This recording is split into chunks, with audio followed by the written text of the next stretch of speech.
बोलो जयकारा। बोल मेरे श्री गुरु महाराज की जय। बोलो सच्चे दरबार की जय। बोलो श्री नंगली निवासी भगवान की जय। बोलो श्री परमहंस दयाल जी महाराज की जय। बंदो चरण सरोज गुरु मुद मंगल आगार। जैसे वत नर होत हैं भव सागर से पार। श्री गुरु जी के सिमरन मात्र से नाशत विघ्न अनंत। ताते सर्व आरंभ में ध्यावत हैं सब संत। नम्रता और अधीनता से भेंट सतगुरु लीजिए। प्रभु मैं हूँ शरणागत तुम्हारी दास अपना कीजिए।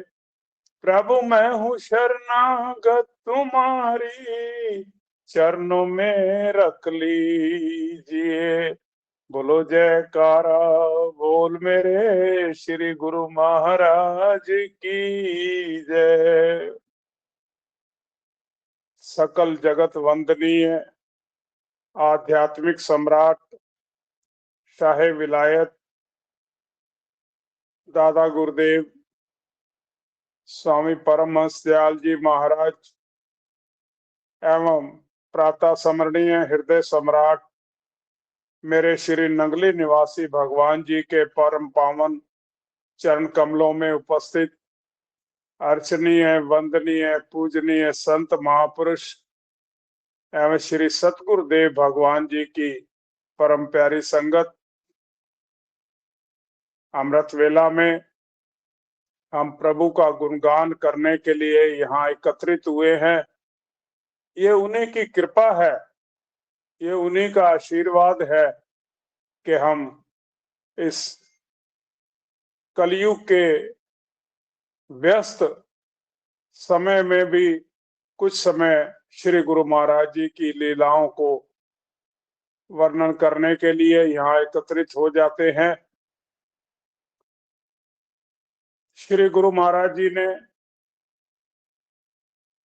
बसंत के दिन इस धराधाम पर अवतार लेकर कलयुग के जीवों को सही मार्ग दिखाने के लिए आप अवतरित हुए।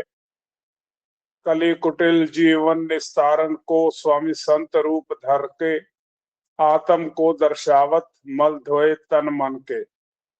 और जो भी आपके सानिध्य में आया, आपकी वाणी को सुना, आपकी कृपा दृष्टि उस पर पड़ी और जो आपके स्पर्श को पा गया वो आप ही का हो गया।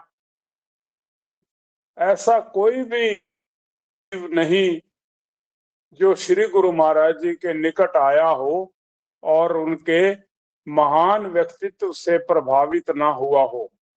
और श्री गुरु महाराज जी ने भी उसका जीवन भक्ति रंग में पूरी तरह रंग दिया और वो श्री गुरु महाराज जी का अनन्य भक्त बन गया।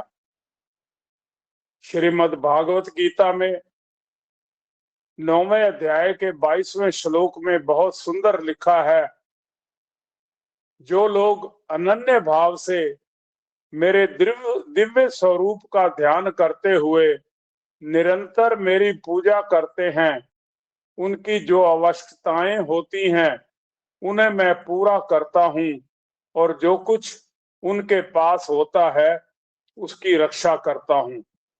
ये गारंटी तो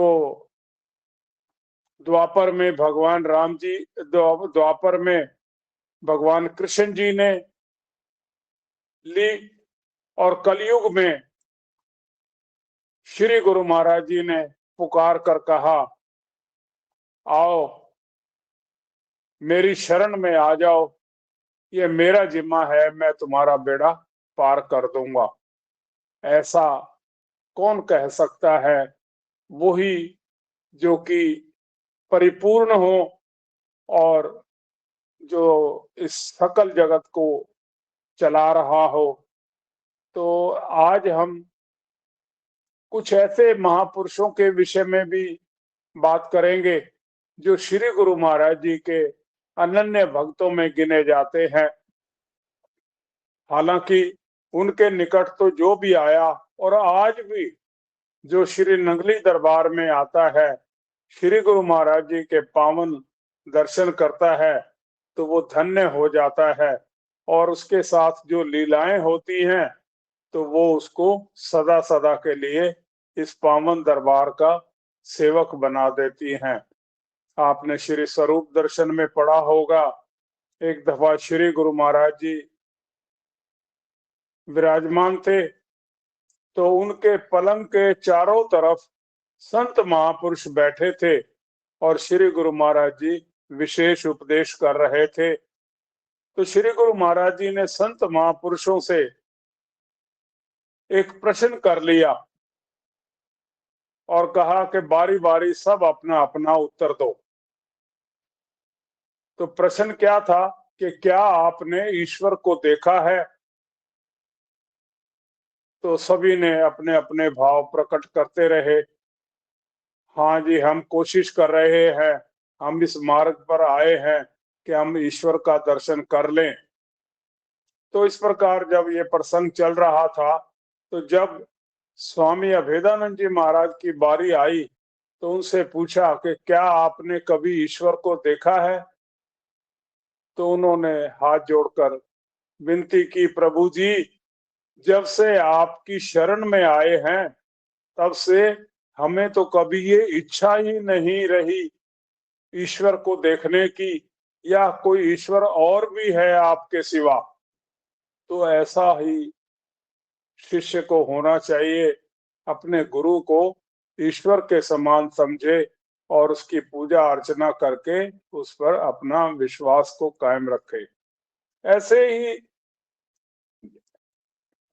स्वामी परम ज्ञानानंद जी महाराज जब उनको श्री गुरु महाराज जी के शरण में आए और स्वामी हीरानंद जी के पास थे और श्री गुरु महाराज जी के अभी दर्शन भी नहीं हुए थे, तो इतनी ज्यादा उनके मन में तड़फ थी श्री गुरु महाराज जी को। उन्होंने दर्शन पाने के लिए अपनी उंगली को काट के रक्त सनित एक पत्र लिखा, मेरे प्रभु कब दर्शन दोगे? ये कहीं मेरे प्राण इसी तरह निकल ना जाए आपके दर्शन के बिना। तो जब ये पत्र श्री गुरु महाराज जी के चरणों में पहुंचा तो वो भी देखकर, पत्र को देखकर फरमाने लगे, बुलाओ ऐसे भक्त को जिसके अंदर इतनी तीव्र इच्छा है। जब वो शरण में आए और अपने गुरुदेव के दर्शन किए, श्री गुरु महाराज जी के दर्शन किए, तो बरसों की प्यास जो थी वो शांत हो गई और सोचा कि मेरी मंजिल तो मुझे मिल गई। और उसी दिन से इसी पवित्र दरबार की सेवा में लग गए। आपने सुना होगा, जब तक श्री गुरु महाराज जी की सेवा में रहे वो कभी चारपाई पर नहीं सोए और ना ही उन्होंने कभी सराहना लिया। जहाँ श्री गुरु महाराज जी विश्राम करते तो वहीं पलंग के नीचे ये भी विश्राम कर लेते। अगर कभी जरूरत पड़ी तो दीवार के साथ पीठ लगाकर सो जाते थे। जीवन पर्यंत श्री गुरु महाराज जी की सेवा में रहे और श्री गुरु महाराज जी के अलावा उन्होंने कहीं और इधर उधर ध्यान नहीं दिया और सदैव उनकी दृष्टि श्री गुरु महाराज जी के मुखमंडल पर रहती थी। या उनकी निजी सेवा में कोई होता था तो वो इसी इंतजार में होते थे कि कब मुझे आज्ञा मिले और कब मैं सेवा को पूरा करूं। आपने अनेकों अनेकों उनके जीवन की वृतांत सुने होंगे। श्री गुरु महाराज जी ने किसी को बुलाने के लिए भेजा तो नंगे पांव ही चल दिए, जंगल नहीं देखा, कुछ नहीं देखा, भागते जा हाँफते जा रहे हैं। स्टेशन से गाड़ी निकल गई, फिर भी वहां बेहोश होकर गिर पड़े। होश आया तो फिर बस एक ही था कि जो गुरु महाराज जी ने मुझे सेवा दी है तो वो पूर्ण हो जाए। और श्री गुरु महाराज जी ने भी उनको हनुमान जी का दर्जा दिया हुआ था कि ये हमारे हनुमान भक्त हैं। इस प्रकार बहुत सारे स्वामी निजात्मानंद जी महाराज जी, जिन्हें श्री गुरु महाराज जी ने स्वयं फरमा दिया ये मेरी अपनी आत्मा है, और वो सह परिवार श्री गुरु महाराज जी के चरणों में आ गए। तो इस श्री गुरु महाराज जी ने वासुदेव कुल में जन्म लिया, और उस परिवार में जितने भी भाई बहन थे वो सब के सब जब श्री गुरु महाराज जी का दर्शन किया तो कहने लगे कि भाई अब तो हम संसार के बंधनों में नहीं पड़ेंगे, क्योंकि हमें पूर्ण गुरु मिल गए हैं और वो भी घर में मिल गए हैं। तो सभी भाई बहन साधु रूप हो गए, और श्री गुरु महाराज जी ने भी उन्हें तप का भेष देकर वही तपस्या करवाई जो औरों से करवाई। तो आप एक एक महापुरुष की जीवनी को जितना भी सुने तो आपको ये आश्चर्य होगा कि श्री गुरु महाराज जी की आकर्षण शक्ति कितनी विशाल थी। स्वामी सारशब्दानंद जी महाराज जो सिवाय गुरु महाराज जी की सेवा के और कुछ चाहते ही नहीं थे। आपने सुना होगा लाला मूसा स्टेशन पर जब गाड़ी निकल गई तो श्री गुरु महाराज जी विश्रामालय में आराम कर रहे थे, कुली पंखा चला रहे थे। पहले पंखे छत के साथ लगे होते थे तो हाथ से खींचने पड़ते थे। तो जब वो कुली चले गए तो उनको जो मेहनताना दे दिया। तो जब इनका नंबर आया तो श्री गुरु महाराज जी ने इनसे पूछा कि बताओ, कुलियों को तो 5-5 रुपए दिए हैं, आपको क्या दें। श्री गुरु महाराज जी लीला करने लगे कि नहीं महाराज जी मुझे नहीं चाहिए। स्वामी सारस्वतानंद जी महाराज कहने लगे जी मुझे पैसे नहीं चाहिए। तो कहने लगे अच्छा 10 ले लो, फिर कहते 100 ले लो, 1000 ले लो। तो इन्होंने श्री गुरु महाराज जी के चरण पकड़ लिए और कहने लगे श्री गुरु महाराज जी मुझे आप दे ही रहे हैं तो आप अपने चरण दे दीजिए, अपने चरणों की सेवा दे दीजिए। तो श्री गुरु महाराज जी ने इनका नाम पुकार कर कहा सार शब्दानंद जी ये चरण तो उसी दिन से तुम्हारे हो गए जब आप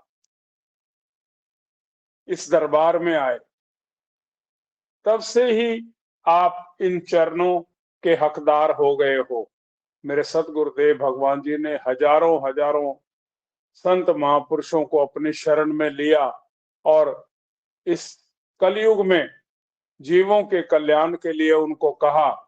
स्वामी अनमोल प्रेमानंद जी महाराज, उनको श्री गुरु महाराज जी ने एक दफा कहा कि आप भी भजन ये सत्संग वगैरह किया करो। तो वो कहने लगे महाराज जी मैं तो खुद ही अंधा चूहा हूं, मैं किसी को क्या उपदेश दे सकता हूं। तो श्री गुरु महाराज जी कहने लगे अरे पंडित जी क्या जगत का कल्याण आपने करना है, ये सेवा तो प्रकृति की तरफ से मुझे मिली है और मैं चाहता हूं मेरे इस काम में ज्यादा से ज्यादा लोग शामिल हो जाएं ताकि ये कार्य ठीक ठाक ढंग से समय से पूर्ण हो जाए। कितने ही महापुरुष, कितने ही भगत जन ऐसे हुए जो श्री गुरु महाराज जी की वाणी से, दृष्टि से, स्पर्श से ऐसा जीवन उनका परिवर्तित हो गया कि उन्होंने संसार की तरफ आंख फेर कर भी नहीं देखा। कभी रामायण में प्रसंग भक्ति के विषय में जो आता है कि श्री राम जी से जिन्होंने केवल भक्ति मांगी वो उनके नाम बहुत कम है, वो 20 से भी कम है। भगवान राम से जिन भगत जनों ने, जिन जिज्ञासुओं ने भक्ति मांगी, उनके नाम जानकारी के मुताबिक 18 के करीब हैं, 20 भी नहीं है।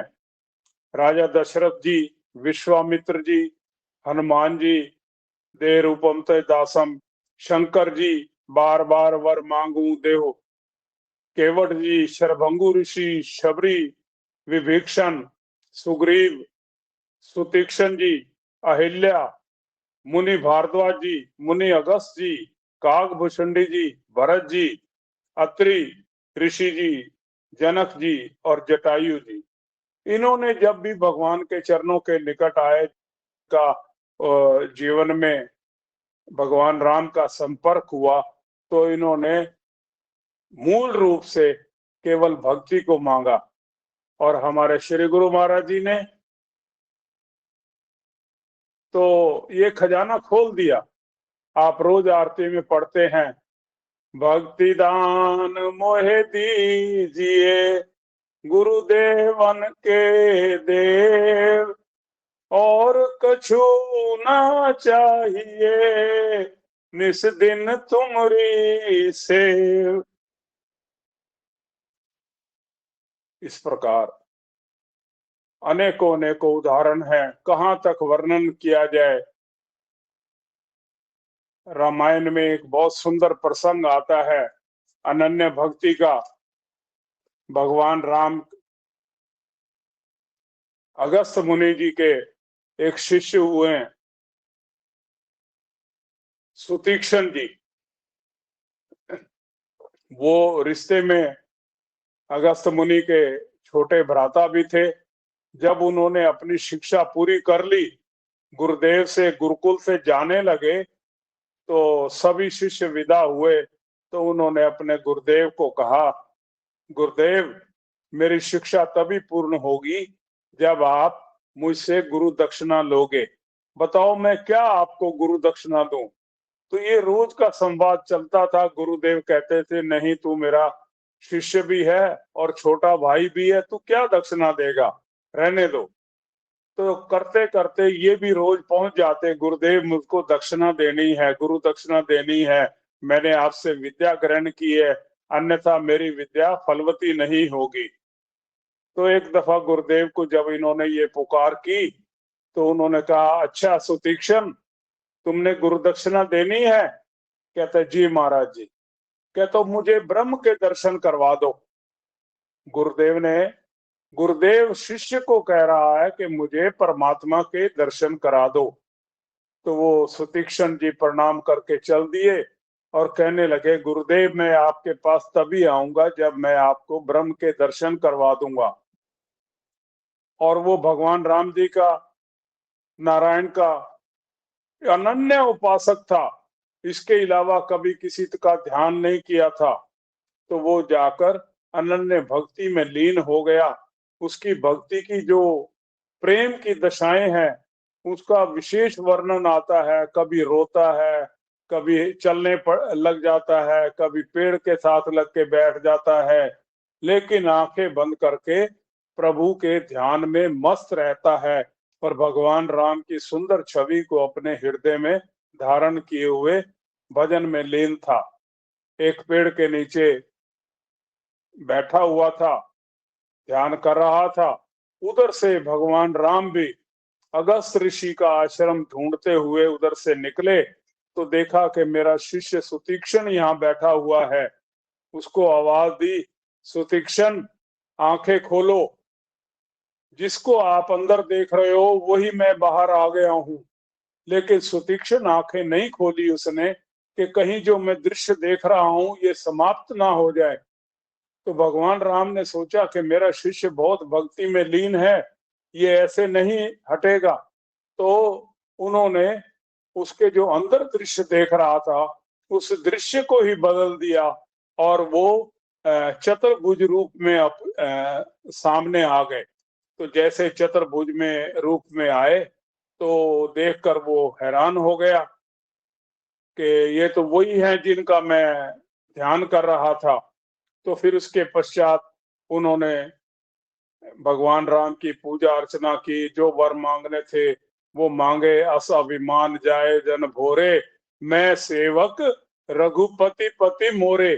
देखो क्या मांगा कि मेरा एक ही अभिमान रह जाए कि मैं भगवान जी का सेवक हूं और वो मेरे परमपिता परमात्मा है। तो जब सब कुछ कर चुके तो भगवान राम ने उसे कहा कि हमें अगस्त मुनि के आश्रम पे जाना है। तो इन्होंने सोचा लो हमारा भी काम बन गया, इनको आश्रम पे जाना है और मुझे गुरु दक्षिणा देनी है, दोनों काम हो गए। साथ लिया और कहना भगवान जी आप मेरे पीछे पीछे चलना। जब कुटिया के निकट आए तो कहने लगे आप जरा थोड़ी देर बाहर रुक जाओ मैं गुरुदेव को सूचना देकर आता हूँ।